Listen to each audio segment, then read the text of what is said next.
কথা কি জানেন? আমার বাবা-মা আমাকে সর্বদা একটা কথাই বলে, "জীবনে যত কষ্ট পাবি, জীবনে যত দুঃখ পাবি, জীবনে যত অন্ধকার দিয়ে কাটাবি, দেখবি তোর সামনের দিনটা তত আনন্দ নিয়ে আসবে।" শুধু তাই না, এমনভাবে নিজেকে তৈরি করবি, মানুষ যাতে তোকে কাঁদাতে এসে নিজে কেঁদে চলে যায়। শুধু তাই না, এমনভাবে নিজেকে তৈরি করবি যে তোকে মানুষ তাদের উপলক্ষ হিসেবে এবং তাদের জীবনে প্রতিদ্বন্দ্বী হিসেবে ভাবে। শুধু তাই না, আমি মাঝে মাঝে ভাবতাম কেন ও আমাকে নিজেকে নিজের প্রতিদ্বন্দ্বী ভাবে। তখন আমার বাবা বলে, তুই তার যোগ্য বলে, সে তোকে হিংসা করে বলে, তুই এগিয়ে যা এভাবে।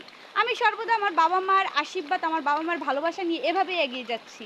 জীবনে আমার পথে চলার অনেক মানুষ আছে আমাকে নিয়ে সমালোচনা করেছে। আমার বাবা মা বলেছে, আমরা তোর পাশে আছি, কে কি বলে বলুক, না বলে না বলুক, আমি তোকে খাবার দিই, আমি তোকে পরন দিই, তাহলে মানুষের কথা ভেবে এত লাভ হবে কি?